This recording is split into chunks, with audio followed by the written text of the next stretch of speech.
India is aiming to become a superpower and we are begging for funds. These are the exact words that have been said in the Pakistani parliament by the opposition leader Maulana Fazlur Rehman. Now, it is understandable for them to compare their growth trajectory with India because both the countries got their independence on the same day. One country, after becoming independent, became a military dictatorship for the most part and is now being run by the deep state. And on the other hand, you have another country which is now the fifth largest economy in the world, aiming to become the third largest economy in just the next few years. Now, I'm not saying that India is perfect.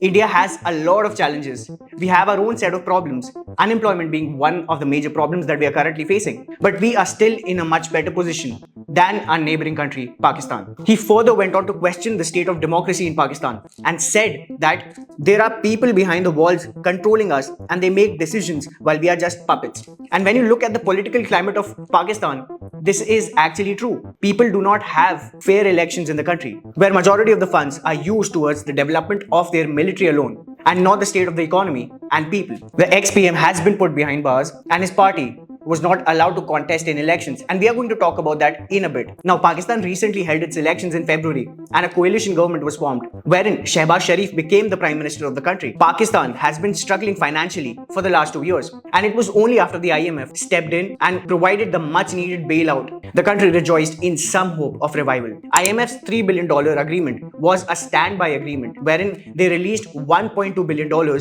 initially, and just now they have agreed to release $1.1 billion after witnessing some recovery in Pakistan. But that $3 billion package, combined with the financial assistance that Pakistan received from Saudi Arabia, China and UAE, is not enough. Now, some amount of that $3 billion is allocated towards fiscal discipline. Some amount of it is used towards creating disinflation in the economy through tighter monetary policy. And we are going to talk about that in just a minute. And some of it is going towards balancing its foreign exchange. And Pakistan's current foreign exchange reserves stand at $8 billion, which would only cover 2 months worth of exports. Now, here's one important term that we need to understand, which is disinflation. Now, what do I mean by disinflation? Disinflation means a reduction in the rate of inflation in a country. Now, this is different from deflation, and we are going to understand the difference between the two using an example. For example, you bought a t-shirt last month for 1000 rupees, Indian rupees, and the same t-shirt is now available for 900 rupees this month. So there's a reduction in the price of that t-shirt by about 100 rupees or 10%. So this fall in the price of that t-shirt is about 10%, which is the rate of deflation. Deflation is when the prices of commodities decrease in an economy. Now, let's take another example. You purchased one t-shirt 2 months ago for about 1000 rupees. The same t-shirt was available for 1200 rupees last month. So there was an increase in the price of that t-shirt by about 200 rupees or 20%, right? So that is the rate of inflation in the country, 20%. Now stay with me here. The same t-shirt is now available for 1320 rupees. Now that's an increase of about 120 rupees from the prior price. Now this rate of increase in price is about 10% from the last month, which is also the rate of inflation. So last month, this rate of inflation was about 20%, and this month it's about 10%. So there's a decrease in this rate of inflation by about 10%. This is what disinflation is. Now, how does a government create disinflation in a country using tighter monetary policy?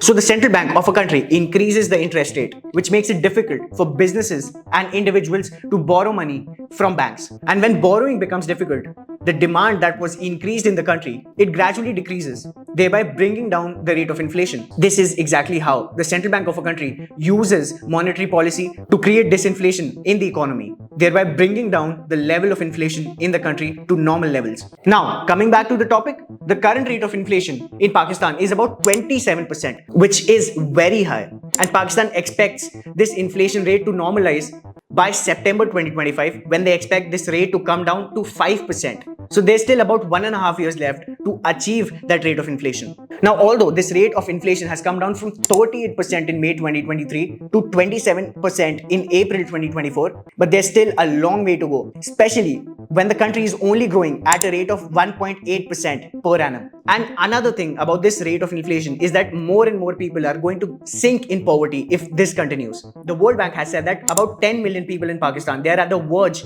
of becoming poor. They are at the risk of sinking into poverty if things do not get better. So if the government is not able to implement reforms in the country, more and more people, they're going to become poor and poor in the country. The middle class is going to become lower middle class, and the lower middle class is going to fall into this vicious circle of poverty. And one of the major ways for Pakistan to actually come out of this crisis is by having a politically stable environment in the country. And although a coalition government has been formed, as I mentioned earlier, the opposition has said that elections were actually rigged. And this makes sense because Imran Khan, the ex-PM, was thrown out of the parliament and lost his government after he went against the army of the country. He went to jail and his party was not allowed to contest in elections. All the members of his party, they were not allowed to contest in elections as the members of Pakistan Tehreek-e-Insaf. They could only contest in these elections as independent candidates.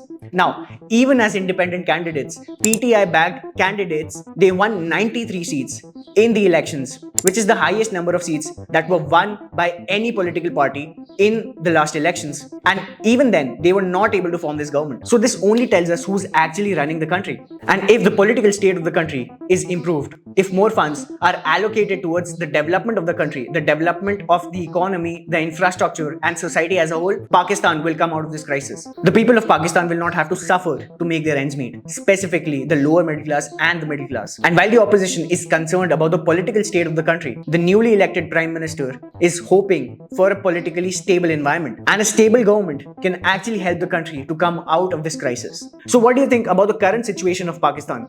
Let me know what your thoughts are in the comments below. If you found this video valuable, please subscribe to our YouTube channel and share this video with your friends and family. Thank you for watching this video and have a great day.